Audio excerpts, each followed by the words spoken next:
મારા કિચનમાં। આજે હું તમારી સાથે શેર કરીશ નાસ્તા માટે ચોખાના લોટના નવા નાસ્તાની રેસીપી। તો શાકભાજીથી ભરપૂર એકદમ હેલ્ધી એવો બનાવીશું અને બાળકોના લંચ બોક્સમાં પણ તમે આપી શકો છો। તો ચાલો રેસીપી શરૂ કરીએ। તો એના માટે એક બાઉલમાં 1 કપ ચોખાનો લોટ ઉમેરીશું। તો જે ખીચું માટે જે ઝીણો લોટ લઈએ એ જ મેં લીધો છે અને એમાં અડધો કપ દહીં ઉમેરીશું। તો થોડું ખટાશવાળું હોય એવું લેવાનું। 2 ચમચી જેટલી આદુ મરચાંની પેસ્ટ એડ કરીશું અને થોડુંક આ રીતે મિક્સ કરી લઈશું। હવે થોડું પાણી ઉમેરી ગાંઠા ન રહે એવું સ્મૂથ બેટર બનાવી લઈશું। તો થોડું પાણી ઉમેરતા જઈ, બહુ જાડું પણ નહીં અને બહુ પાતળું પણ નહીં એવું બેટર બનાવવાનું છે। તો આ રીતનું બેટર બનાવવાનું છે।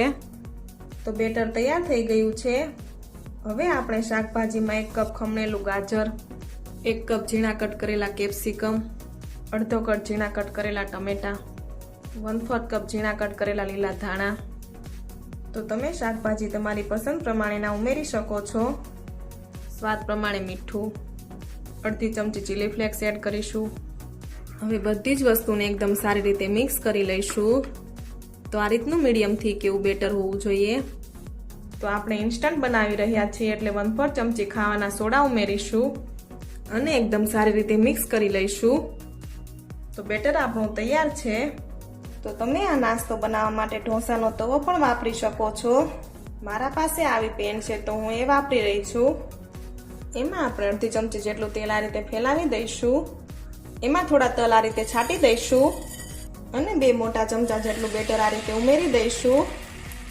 તમે પાતળા પણ પુડલા બનાવી શકો છો। તો હવે આ રીતે એને ઢાંકી દઈશું। તો ગેસની ફ્લેમ સ્લો ટુ મીડિયમ રાખી તેને 2 થી 3 મિનિટ માટે થવા દઈશું। તો આ રીતે 3 મિનિટ જેવું થવા દીધું અને આ રીતે ઉપરની સાઈડ ડ્રાય થઈ જાય એટલે થોડું તેલ છાંટીશું અને થોડા તલ સ્પ્રિંકલ કરીશું। હવે આપણે સાઈડ ચેન્જ કરી લઈશું।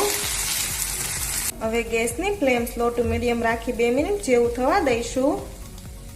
તો 2 મિનિટ જેવું થાય એટલે આપણે એને એક પ્લેટમાં કાઢી લઈશું। તો આ રીતે બંને સાઈડથી ગોલ્ડન અને ક્રિસ્પી થઈ ગયું છે। હવે તેને એક પ્લેટમાં લઈ લઈએ। તો હવે એ જ રીતે આપણે બીજા પુડલાઓ પણ બનાવી લઈશું। તો આ રીતે ઉપરની સાઈડ ડ્રાય થાય એટલે થોડું તેલ અને તલ છાંટી લઈશું, ચેન્જ કરી લઈશું। હવે ક્રિસ્પી થાય ત્યાં સુધી થવા દઈશું। તો તૈયાર છે ગરમા ગરમ ચોખાના લોટનો નવો નાસ્તો। તો આ રીતે આપણે બધા પુડલાને બનાવી લઈશું। તો આ રીતે મેં બધા ચોખાના લોટનો નાસ્તો તૈયાર કરી લીધો છે। તો આપણે એને ટમેટો સોસ સાથે સર્વ કરીશું। તો એના સાથે બહુ ટેસ્ટી એવું લાગશે। તો તમે બાળકોને નાસ્તામાં પણ આપી શકો છો। તો ચોખાના લોટનો ઝટપટ બની જાય એવો નાસ્તો એકવાર જરૂરથી ટ્રાય કરજો। તો તમને મારી આજની રેસીપી ગમી હોય તો કોમેન્ટ કરી જરૂરથી જણાવજો। સાથે મારા વિડીયોને લાઈક અને શેર કરજો અને મારી ચેનલને સબસ્ક્રાઇબ કરવાનું ના ભૂલશો।